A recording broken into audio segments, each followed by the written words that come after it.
Back in Kamurocho, we are Ukyo Tatsuya. It's ironic Kurohyou means Black Panther because his barber hit him up with that clawed-ass haircut. He's a punk-ass street thug that beats up his homie Tenma for basically no reason. RGG is really not wasting any time before the fight start with this one. Because he's an asshole decking the shit out of everyone, they leave him to do the job on his own. Tatsuya is pretending to be a Tojo clan member so he can extort loan sharks for money. Unfortunately for him, he's trying to extort Toda, a higher up in the Tojo's Kuki family. The Tojo try to beat that ass for being a poser, but main characters have plot armor, so this 17-year-old whips on 4 Yakuza with weapons. Even more, Tatsuya's sadistic ass eviscerates Toda with a roundhouse that would impress Chuck Norris.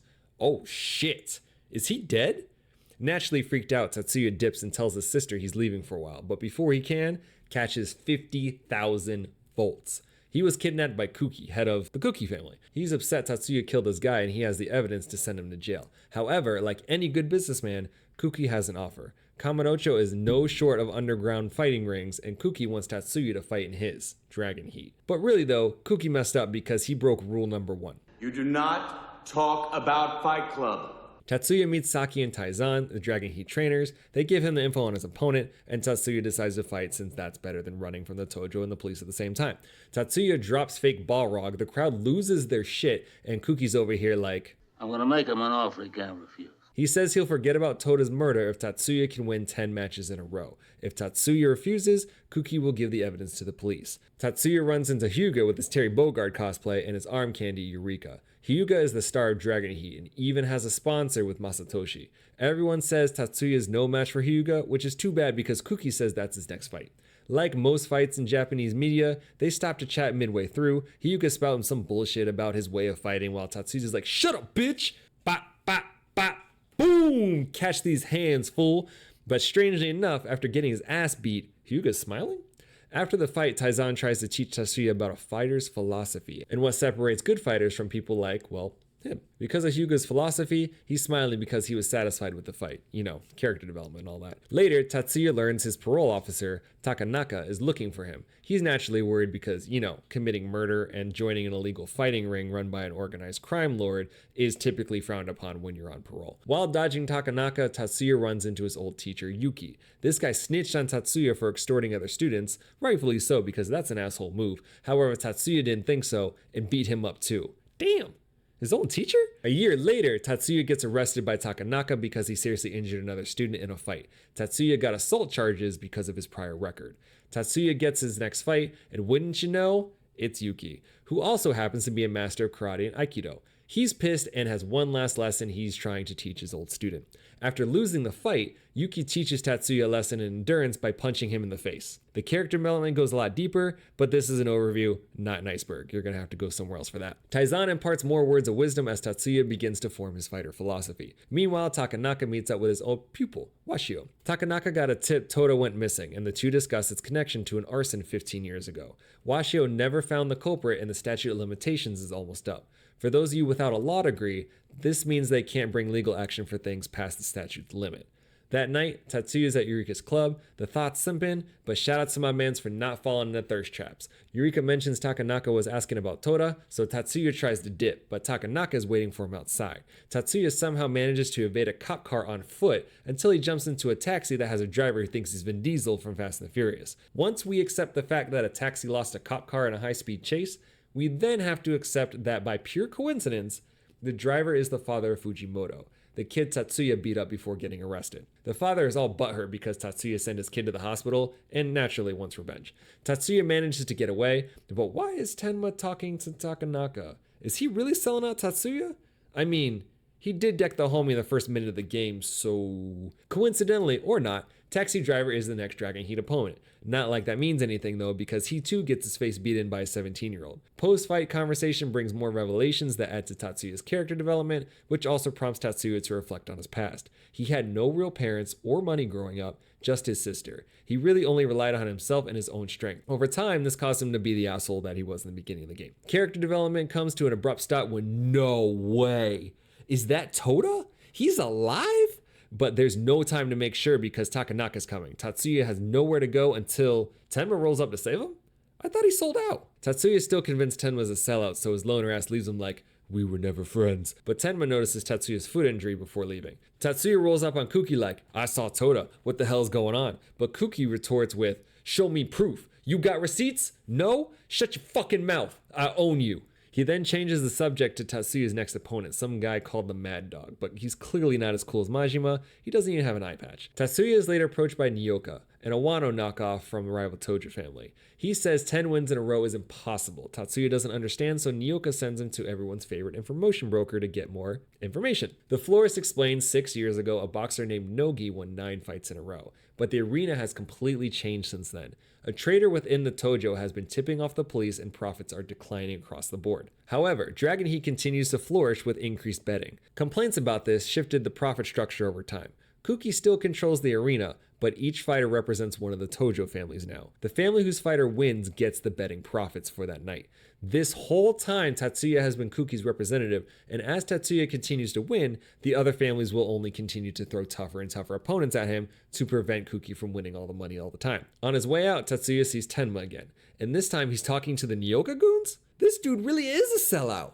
Why is he telling them about Tatsuya's injured foot? Tatsuya's 5th fight is starting and Jack from Tekken is ready to go, but when he attacks the injured foot, He hit the wrong one? Thwack! Tatsuya says smell these feet and knocks dude out cold. Hold up, did Tenma lie to Nyoka?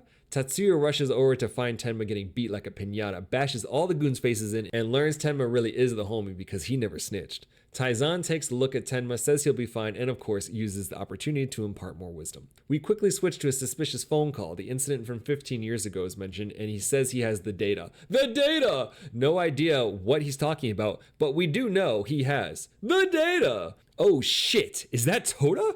He's alive? Not anymore.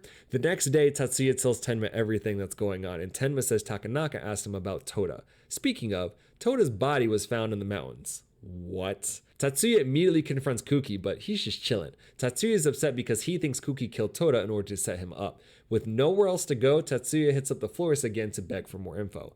He wants to know who killed Toda. It could be that easy, but Tatsuya can't afford that kind of information, and RGG needs to fill another 5 chapters. So instead, the florist sends him to Chiaki, an undercover reporter posing as a hostess. Chiaki heard a rumor about the Yakuza trader, but it's a red herring, and I don't want to confuse you any more than you probably already are, so we're not going to get too deep into that. Meanwhile, Nyoka and Hyuga's sponsor Masatoshi are colluding a way to beat Tatsuya. They decide to give Hyuga a rematch as he is a renewed feral bloodlust. But plot armor is stronger than your strength build as Hyuga gets his ass beat down anyway. Turns out Hyuga was deranged because he received a letter saying his sister would be killed if he didn't beat Tatsuya. The whole thing reeks of collusion as Nyoka and the sponsor remain desperate to stop Tatsuya. Later, Kuki's on the phone with Washio, the cop? If Tatsuya gets 10 wins in a row, Washio is supposed to fulfill some kind of promise. Then Shady Man walks in, drops a bracelet, and oh shit, Kuki got fucked up. Shady Man escapes when help arrives but drops a handkerchief in the commotion. Nyoka tells Tatsuya Kuki's in critical condition, and you can tell Tatsuya didn't do it because he has that shocked Easter Island head-ass face. Nyoka says he's taking over Dragon Heat, and Tatsuya's next opponent is Cho. Not sure why all these fighters look like large cats did their fates. Cho's deranged like, you are the guy I must beat, I will beat you! And now I'm questioning if he's still talking about fighting. Pretty sure Tatsuya is too at this point.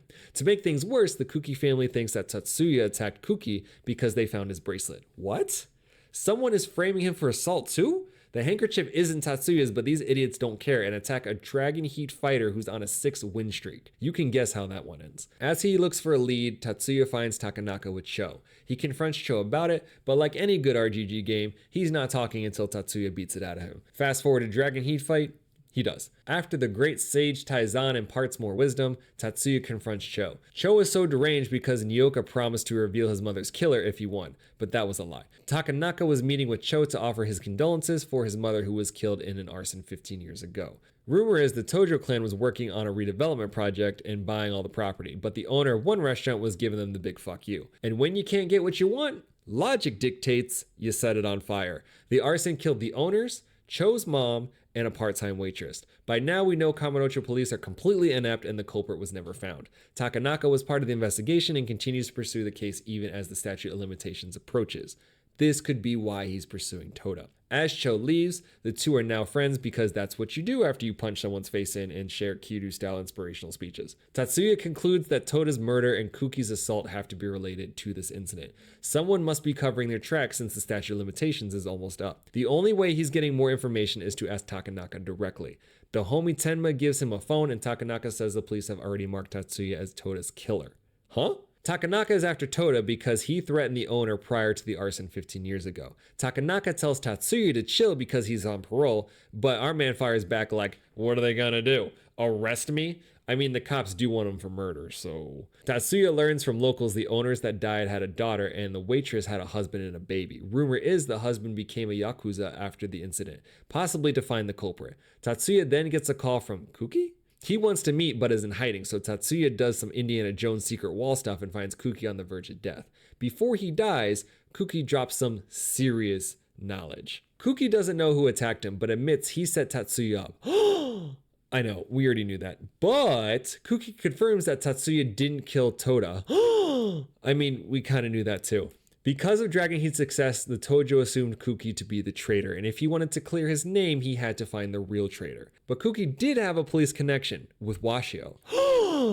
Again, already knew this. Reluctant to out his source, Washio made his old friend a deal. He'd give up the traitor if one of Kuki's fighters won 10 fights in a row. That's why Kuki set up Tatsuya? Kuki was desperate for a fighter and came up with the idea to set Tatsuya up when he saw him beat down Toda. Since death makes a man sentimental, Kuki erased his evidence and said Tatsuya was a free man, but has a final request. He wants Tatsuya to do the impossible and win 10 fights in a row. Tatsuya could easily say no and walk away, but character development also makes a man sentimental, so he agrees to fulfill Kuki's final wish. Kuki passes his deal with Washio on to Tatsuya and explains he also doesn't know how Toda's body was found. He was just playing it cool when Tatsuya came at him. Suddenly, Kuki goes Steve from Blue's Clues on us when he finds Tatsuya has to find Toda's microcard. He recorded everything and something useful has to be there. Remember before Toda died? The data! Just as Kuki starts to say where the microcard is, probably the most important piece of information in this whole conversation, he decides to die.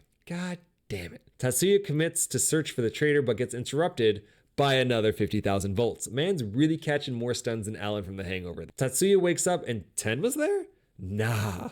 The homie really is a sellout this time. They want to know where the data is and start swinging. Thankfully, Cho's gang rolls up to save them. Tatsuya shares his information with Takanaka, hoping he can find the location of the data, and goes off to fight a mercenary handpicked by Washio. He really does not want to give up his snitch. But that doesn't matter because Tatsuya drops a combat-hardened merc, but just barely this time. Suddenly, Tenma pulls up extremely apologetic. Completely battered, Tatsuya hears him out when he says his family was in a very desperate situation. Some guy offered to help if Tenma gave Tatsuya a GPS-tracked phone, and that's how they found him after his meeting with Kuki. Tatsuya forgives the homie since he's come a long way from beating Tenma for no reason. Wise mentor Taizan shares another lesson, and Tatsuya's phone rings. Cho got the name of the traitor? His name is Nogi Toru. Wait, that Nogi? The one that won 9 fights in a row? Did Nogi really join the Tojo to avenge his wife? Is he really the traitor? If you've seen any of my other RGG videos, you know bad guys love the Millennium Tower. So here we see a bad guy on top of it talking to another mysterious bad guy. Blue guy's worried about Toda's data getting out. If it does, they're both screwed. The Millennium Tower guy says, chill, he'll take care of Takanaka. Then we see his face. Oh, it's Japanese Ron Jeremy? With 2 fights left, Nyoka's throwing all he has at Tatsuya's next fight. Our little streak thug is growing up and now gets to take on Japan's middleweight world champion. Determined to find Toda's killer before the fight, Tatsuya meets with Takanaka, who can no longer help. What? Takanaka's superior is transferring him to another station. Sus considering they're closing in on the culprit. Extra sus since his superior was head of the division 15 years ago. Super extra sus that the police have already determined Tatsuya is guilty. And super duper extra sus that this superior is the bad guy that was chilling on Millennium Tower. Collusion! Takanaka's all like, you really didn't kill him, right? To which Tatsuya explains, I mean, I attacked the office and beat the shit out of Toda, but I didn't kill him. Fair enough, I guess. Tatsuya breaks into Toda's restaurant, finds a picture of a girl that looks like a hostess, sees if Eureka knows anything, and she points into a club where he might find her. Of course, it's at Millennium Tower. He gets there, and right when this case is about to turn, Nyoka rolls up. Don't forget about your fight. So Tatsuya runs all the way back to Dragon Heat, and the middleweight champion gets bullied by a 17-year-old. Blah, blah, more character development, and then the champ says something interesting. He only lost one other fight. to Nogi. No. Then loses it when he sees him. No. Taizan is Nogi? Our sage and mentor has been the traitor this whole time. Taizan offers Tatsuya a fight. If Tatsuya wins, Taizan will spill everything. If Taizan wins, Tatsuya has to keep his mouth shut about the whole traitor thing. Meanwhile, corrupt as fuck police supervisor is telling Washio to bring Tatsuya in and chill with the arson investigation. But Washio knows man's suspect as hell. He dips, saying he is not done until the statute is up. The supervisor then makes another suspicious phone call. Finally, the 10th fight. Both fighters have won 9 in a row, and Tatsuya's freedom is on the line. Nogi is a Dragon Heat legend, a master of several martial arts. The main reason Tatsuya is as strong as he is, and he too gets dropped by a 17-year-old. Tatsuya is about to light Taizan up again until his sister stops him. Why is she here? Wait, she knows Nogi? How? Sister drops the biggest bomb of this whole game when she's all like, "This man is your father." Say what? Nogi was aiming to become a boxing champion and was obsessed with training. To help make ends meet, his wife, Tatsuya's mother, took up a part-time job and died in the arson when Tatsuya was only 2. Also, Tatsuya's sister, not his sister. She was the daughter of the restaurant owners and was brought into Tatsuya's family after they died. In order to find information and avenge his wife, Nogi changed his name and became a trainer at Dragon Heat. As time went on, he started to lose hope. He knew Takanaka was investigating the case and made a deal with him to serve as a police spy, aka the traitor. But Taizan, Nogi, whatever you want to call him, didn't kill Toda or Kuki. So why did Taizan help Tatsuya if he knew he'd be outed in 10 fights? Because that's his son, as Nogi has a heartfelt daddy moment. Meanwhile, on the verge of cracking the case wide open, no. Washio gets shanked by fake Daigo, and a good cop dies in the streets he vowed to protect. Damn. Nyoka overhears Nogi's the traitor and makes Tatsuya pick a side. If he doesn't help Nyoka, they'll send his bracelet and other evidence to the police. But Tatsuya's all like, "Nah fam, I've gone through way too much character development to let you rattle me." Then some Yakuza thugs try to fight the 2 greatest fighters Dragon Heat has ever seen. I won't spoil how that fight ends. During all this, Takanaka talks to the hostess Tatsuya was looking for and learns the data card is also at Millennium Tower. Really though, if any future RGG game has a super important scavenger hunt gimmick, check Millennium Tower first. On the way there, Nogi says Toda's cause of death was a small skull fracture likely caused by a toe kick, a very specific technique that Nogi once saw from a cheap fighter named Masa. They get to the spot, try to call Takanaka, but oh no, he was attacked too? Tatsuya finally finds the microcard and the recording is Toda talking with Masatoshi? Hold up, Hyuga's sponsor? Toda was the one that committed the arson, but Nogi never found any evidence because he did it before joining the Tojo clan. Masatoshi was the mastermind behind it all. Speaking of, here he is, to steal the microcard, but wait, he's also Masa? Did he kill Toda and Kuki? Not quite, he's too old, but he did teach his technique to fake Daigo. Like your typical RGG bad guy, he's doing all of this for money or whatever false sense of power he can make up. During the bad guy monologue, he's impressed by Tatsuya's fighting and offers him a job. But Tatsuya says everything he needs to when he does the Yakuza trademark shirt ripoff. It's about to go down. Tatsuya throws the microcard in the air, yeets a bottle at Daigo's gun, blows their exchange, but Tatsuya ends up with the microcard and the gun. Nogi takes the gun ready to end it right there, but Tatsuya's like, "Nah, Pops, my character is too developed right now. We need a proper fight."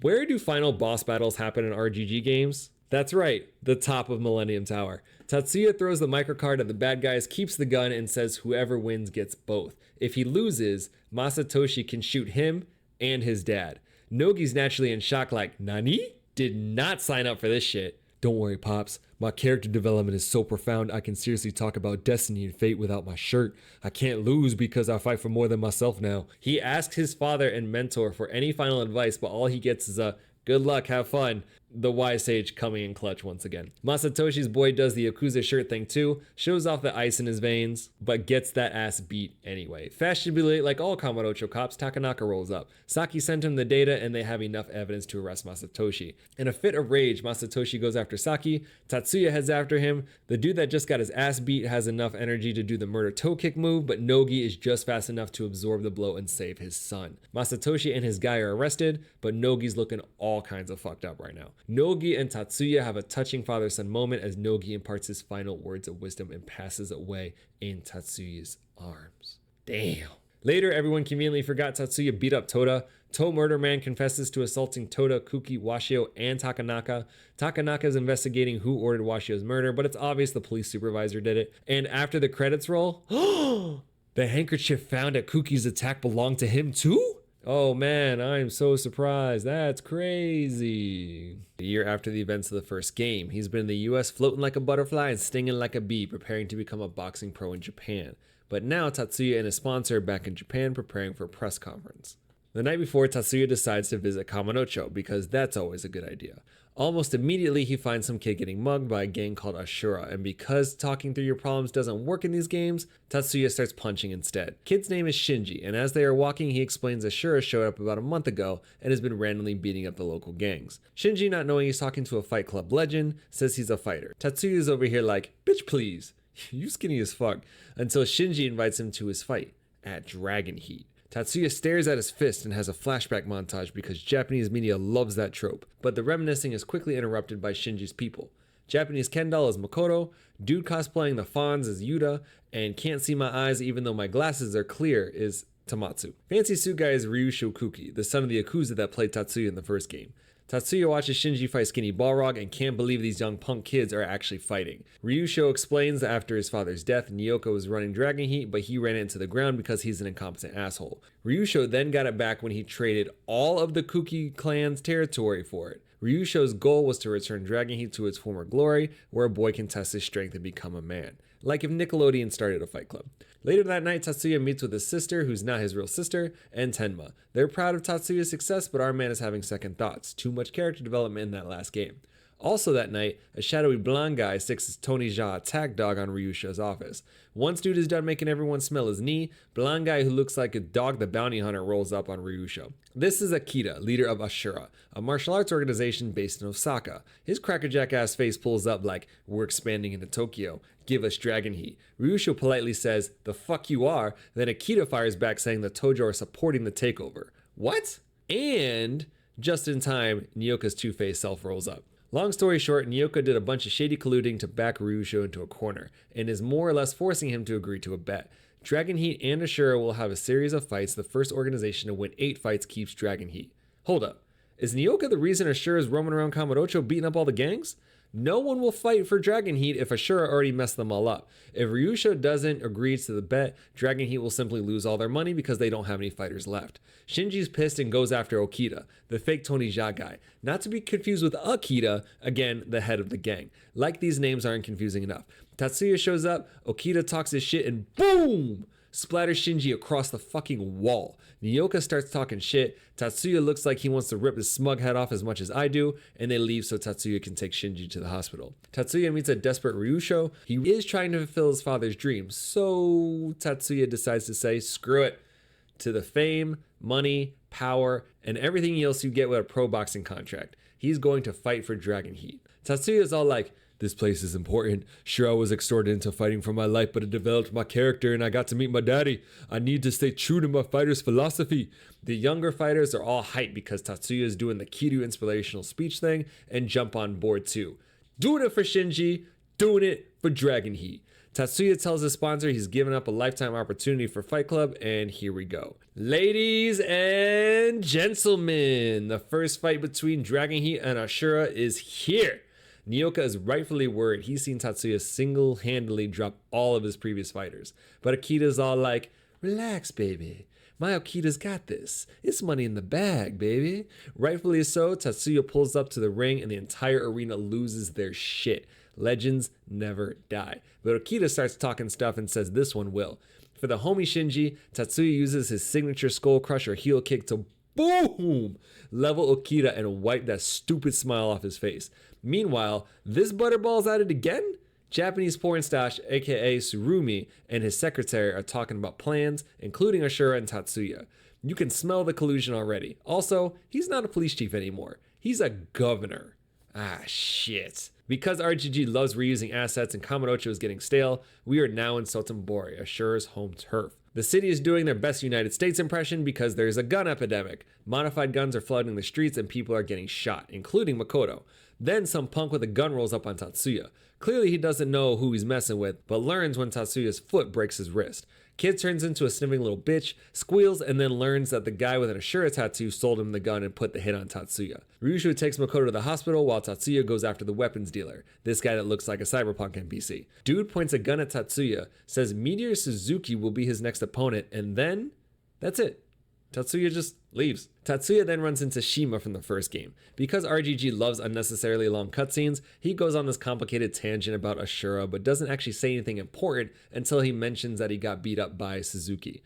Tatsuya does the scowl face and is all like, "We've been homies since we beat the shit out of each other at Dragon Heat. I'm not gonna let this rip clown disrespect you like that." But that's not all. Ashura has connections with the police. But really, if you know anything about this franchise, that's no surprise at this point. The first fight at Ashura's home turf is about to begin. Meteor Suzuki rolls up and immediately commits a luchador sin by removing his mask. It's the weapons dealer, who now strangely looks like Street Fighter's Blanca. Fake Blanca might have holds and clinches, but he doesn't have hands, so Tatsuya gives him his. With Tatsuya's second win, Nyoka's starting to panic, but again, Akita's like, "Chill, baby.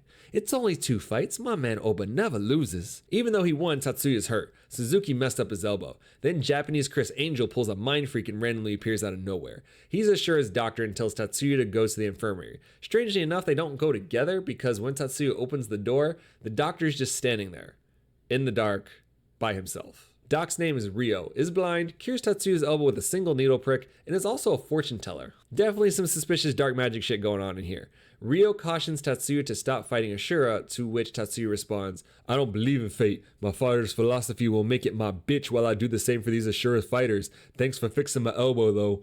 Back in Kamurocho, Tamatsu's getting his ass kicked. He might be a fighter at Dragon Heat, but he sucks. I mean, like 9 straight losses sucks. He's also sent for a hostess named Ruri that recently borrowed a bunch of money for music auditions because that's not sketchy at all. Surprise, surprise, it is. A member of Ashura is running a scouting scam where they loan money, and if the loanee can't pay, Ashura sells them into human trafficking. Tatsuya hears about the scam and hits up the floors for information. Oba, one of Ashura's people, is running the scam. He looks like that fat chick from Persona 4, but was actually a top-level sumo wrestler. Ruri is getting harassed by Oba, but Tamatsu's a bitch and won't do anything about it. The crew call him out for being a pussy and say he needs to fight Oba at Dragon Heat to protect the girl he loves, but he stays a bitch and runs away. They track him down and Ryusho tells Tamatsu to be a fucking man. Somehow this convinces him to fight, and Tatsuya's overdeveloped character turns him into a mentor. He imparts some fighter philosophy, doing his late father proud. During the fight, Ryusho shows up with Ruri? Why is she here?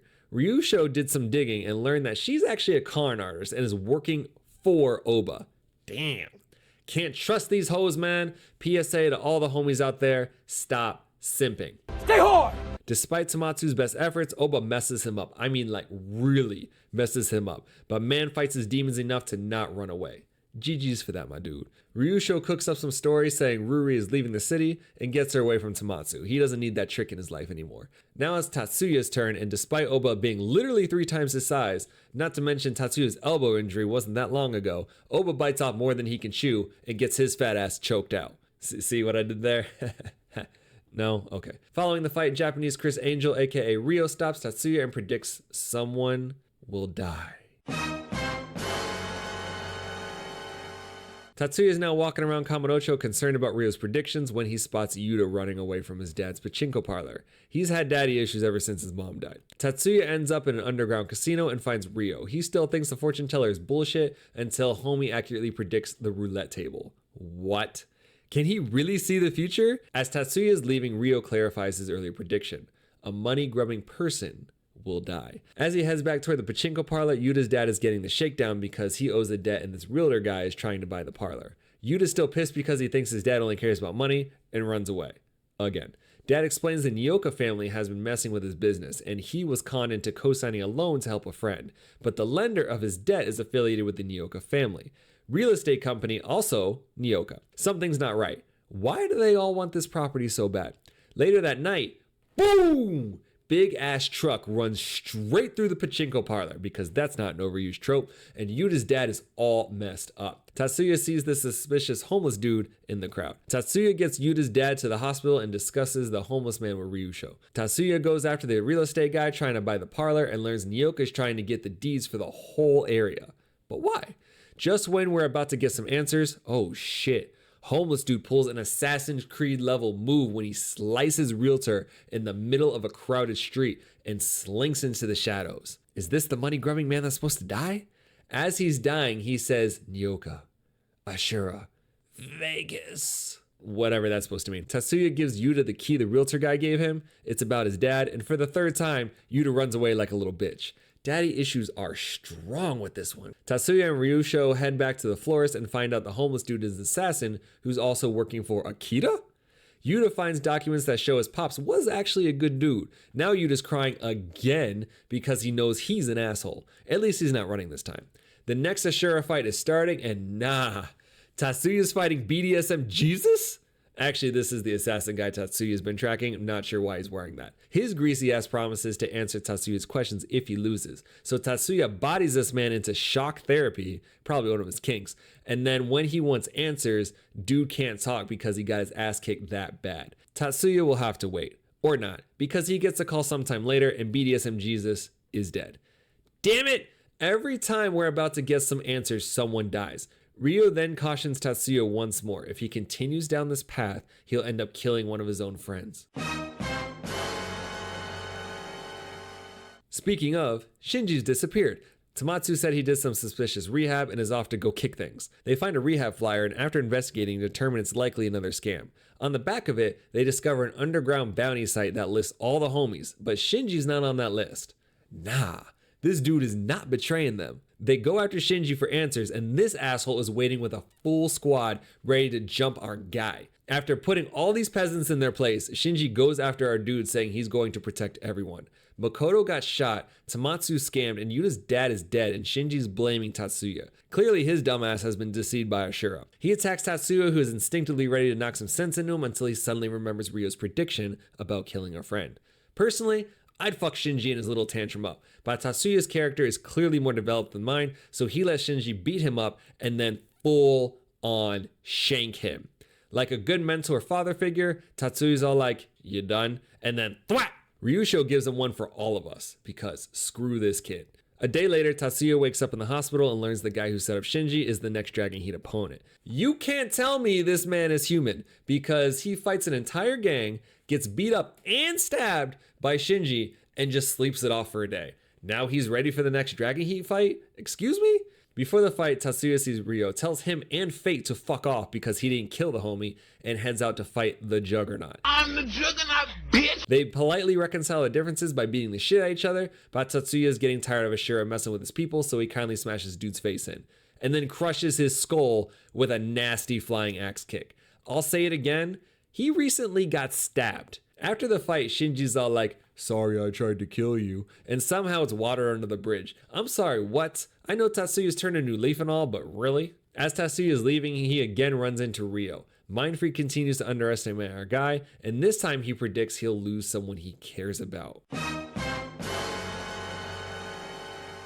Sometime later, Tatsuya's filling Tenma in on everything that's happened so far and asks Tenma to look into Ryo. Something's not right with the sus fortune teller. Also sus is that Nyoka wants to increase the stakes on the next fight. Extra sus is that Makoto got arrested for getting a creep off Tatsuya's sister, and extra super sus is that the sister got arrested too. What? Thankfully, Takanaka was able to get them out, but the owner of the mahjong parlor that Makoto works at, along with the owners of other legal gambling dens, have been detained.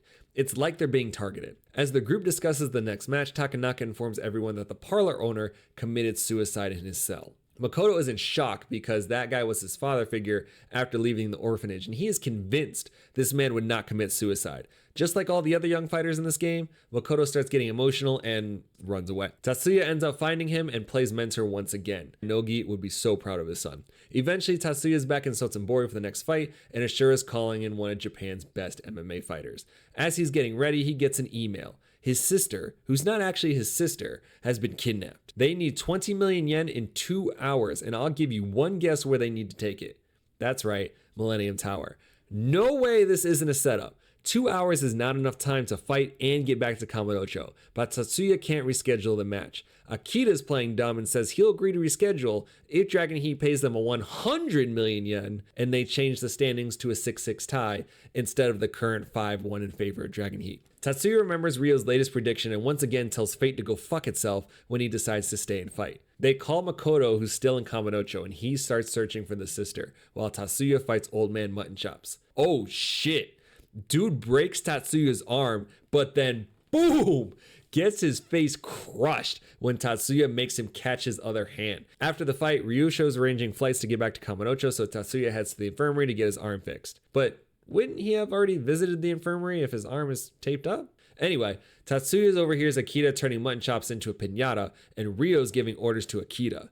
Hold up, is Ryo secretly running Ashura? As Ryusho and Tatsuya rush to Kamurocho, Makoto and a homie from his old orphanage are searching for the sister. Because there's no rush or anything, they take a quick second to reminisce, which prompts Makoto to remember this creepy shadow kid. Nah, Ryo went to the same orphanage as they did? Eventually they figure out where she is, and instead of taking a posse of delinquents to help save her, Makoto tells his boy to just go dig up info on Ryo. Makoto's going to save her by himself. Everyone in the city swear they're Kiryu. He's motivated to kick the hell out of an entire gang, which he somehow does. Now all that's left is their boss, Karate Bob Ross, but there's a catch. He's Ashura's suicide captain, planted a bomb on the sister, and Makoto has to take him out before it kills them all. Somehow the punk teenager, who already fought off an entire gang, manages to take out one of Ashura's best, stops the bomb with seconds to spare, and saves her. But like any good RGG hero, he forgot to check if the bad guy was really down. Surprise, motherfucker. He's not. Turns out Makoto beating up Bob Ross was a happy little accident because the dude didn't even try. Then he points a gun at Makoto, says Ryo's prophecy has to come true, and BAM! Tatsuya shows up in Kamurocho, because of course they're going to make you wait to find out what happened to Makoto. Good news is, I won't, so here you go. He's dead. Well, almost. Bop, bop, bop. Bob Ross painted the room with this man's blood. Bop, bop, bop. By emptying the entire clip in him. At least he saved Tatsuya's sister because the guy ran out of bullets.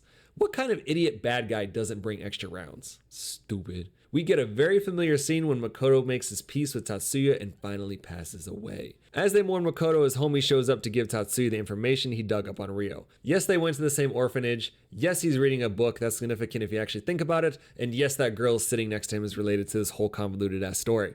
Tatsuya gets the girl's name but doesn't learn much else because the 7th fight is about to begin. Of course, it's no coincidence that he's fighting the suicide captain. Just like with all the other mentee plots, Tatsuya jacks up the Ashura boss to avenge his little homie. Catch these happy hands, Bob. Wait, didn't this man have a broken arm? Apparently, Tatsuya's Wolverine now. Ryu's chilling on the sideline, and Tatsuya's ready to give his blind ass hands too for kidnapping his sister and all the things he's been doing to the homies. And some of you might think my quotes are exaggerated, and you're not wrong. But Tatsuya literally looks at him and goes, "I'm gonna fuck you up." How's that for a prediction, Ryo? But fake Chris Angel doesn't care. He's too obsessed with his own predictions. The next one, you will lose this place. Soon after, Tatsuya turns on the news and the House of Representatives passed a casino bill. That sleazeball cop turned politician Tsurumi is planning to rebuild Kamurocho around one of these casinos and has a third-party security force to clean up the local gang activity. Which basically means this asshole now has a small army to deal with any remaining obstacles, and to the public eye, it all seems legit. It makes sense now. Nyoka's out here trying to take control of the local gambling dens, Japanese porn stash needs space for his casino, franchise fans have seen this plot before, and now his secretary is meeting with Ryo? He's working with Ashura? Is the casino why they're trying to take Dragon Heat? 2 days later, these rent-a-cops start messing with all the cabaret clubs too and arresting owners for petty stuff like being open literally 1 minute past the curfew. Eureka runs into our guys and tells them Ashura is in bed with Tsurumi. They figure out the motive behind this whole Dragon Heat situation and head back to the office to warn their people. But then the police are out here trying to arrest Ryusho? For what? Because there's a minor in his office, he's under suspicion for abducting minors. Are you fucking kidding me? Ryusho decides to go quietly because he doesn't want to stir any trouble for Tatsuya. And then we get Nyoka meeting with Tsurumi. Of course Ryusho's arrest was orchestrated by them, but then they start arguing because Tatsuya's screwing up the plan. Getting Dragon Heat without stirring the public was Nyoka's idea, but Ashura is involved because Tsurumi needed time to assemble the security force. Neither one is happy with the other. After Nyoka leaves, Tsurumi says they only need Dragon Heat to complete what they need for the casino. He's calling Kamado Vegas. Wait, is that why the realtor said Vegas when he died? Finally, the 8th fight, and Tatsuya's going against Steve from Tekken. I mean, Akita. Spoiler, Akita gets bodied, so naturally he agrees to start talking. We get his whole sob story, how Ashura was first conceived, how the world screwed him over, he gave up on life and Ryo saved him, blah blah, he lost his way, blah, change of heart, blah, Tatsuya, please stop Ryo, he's out of control, yeah, whatever, we get it. Akita, say something useful. Okay, Ryo's actually using Tsurumi, blam! And once again, as soon as we're about to learn something important, Akita gets shot. If Tsurumi wanted to solve this whole thing, why didn't he just shoot Tatsuya? Dumbass. As always, we don't get any real information, but Akita won't die without giving us a clue, so he whimpers, Cabaret Roche, Mirai, and then he dies. Tatsuya takes a second to tell Makoto's grave that they won 8 fights when Ryo shows up. Why is this man always popping up like the butler from Mr. Deeds? I am very, very sneaky. Ryo also knows someone at the cemetery, a woman, who waited 3 years for a liver transplant. When it was her turn, it was given to someone else and she died. Tatsuya doesn't care and calls Ryo out like, we won, bitch, get your bro-ridden hands off Dragon Heat, and what the hell are you planning with Tsurumi's secretary? And once again, Ryo only gives a damn about his own predictions and doubles down on the latest one. Tatsuya will lose Dragon Heat and he will become a murderer. Tatsuya meets up with the homies, but Dragon Heat is locked down. They won 8 fights. It should be over, right? Wrong. Despite the effort Tatsuya put into fighting some of the world's best fighters, and even though they already won 8 fights, Ryusho surrendered anyway. What? What the fuck? Tatsuya goes after Ryusho and learns Nyoka ransacked his office and took everything. These douchebags then use Ryusho's seal and other shady tactics to force the sale of Dragon Heat from not Ryusho to Nyoka. Now Tsurumi has everything he needs for Komodo Vegas, and to Tatsuya's disgust, Ryusho's acting like he's just given up. But he's not, because he crashes Nyoka's office, drops all his boys, and starts talking to Nyoka like he finally grew a pair. Ryusho stole evidence of all of Nyoka's shady deals that would cause Tsurumi to cut ties with him if it got out. He also rallied the community against Nyoka because he's an asshole. Backed into a corner, Nyoka offers up the dirt he has on Tsurumi. Ryusho then takes the evidence to Tatsuya, and again, when things are finally going to be revealed, bam! Ryusho gets shot. He gives the flash drive to Tatsuya and tells him to give it to Takanaka, but for some reason Tatsuya feels the need to look at it first. It has everything. Orders to kill the realtor, and Yuta's father, Ashura's involvement, everything. Tatsuya then gets a call from the secretary. They want the drive and are willing to offer Tatsuya the deed to Dragon Heat. Guess where the trade's going down? Millennium Tower. Tatsuya is ready to head over, but the punk kids who underwent their own development throughout the game are ready to sacrifice themselves to help. Aww. Psych! Catch these hands. Tatsuya knocks out his own people because he's not willing to sacrifice anyone else. He's going full Kiryu on this one. He makes a quick stop to hit up Tenma and Mirai, that girl Akita mentioned before getting shot. Mirai used to be friends with the girl that died waiting for the liver transplant. Ryo was her boyfriend, and he worked tirelessly to raise money for the operation when it was her turn. Then we see this Twinkie-eating douchebag throwing around daddy's money and hanging out with tick-tock gold diggers. Ryo meets up with him and they leave. Tatsuya eventually makes it to Millennium Tower and, as always, has to fight off an army of security guards. I thought the bad guys wanted to make a trade. Wouldn't they be worried if Tatsuya saw all these guards and was like, yeah, fuck this. Just gonna go take this incriminating information to the police and press. Deuces. As he's getting his Kiryu on and beating the hell out of endless waves of guards, the Mad Dragon is finally starting to feel fatigued. Ah, shit. The homies he knocked out are here to help, and somehow 3 teenagers are enough to occupy the rest of the security force while Tatsuya heads to the roof. Of course the deal's on the roof. Of course there's a fucking helicopter for no reason. And of course after Tatsuya beats the hell out of the secretary, Tsurumi pulls a gun. Tsurumi does the bad guy thing and starts justifying his bullshit, but then breaks cardinal rule number 1. He started talking about Tatsuya's mama. Then he takes it a step further and starts talking shit about Makoto. Tatsuya's had enough and is all like, ah! And rushes Tsurumi. Falcon punch! Been waiting for that for 2 whole games. Fuck you and your shitty porn mustache. After Tsurumi gets straight clocked, his own gun is stuffed down his throat. Finish him. But our man is better than that. Mercy. Remember, character development. Of course, we're not done though because Ryo's here. What? Why? Holy shit. He's not actually blind? This whole thing was a plot to get revenge on Tsurumi because he's the reason his girlfriend died. Tsurumi paid off the doctor to alter the transplant waiting list so he could save his spoiled, Twinkie head ass piece of shit son, who Ryo ended up kidnapping. Ryo tells the son he knows about his misdeeds and will keep quiet if he kills his own father.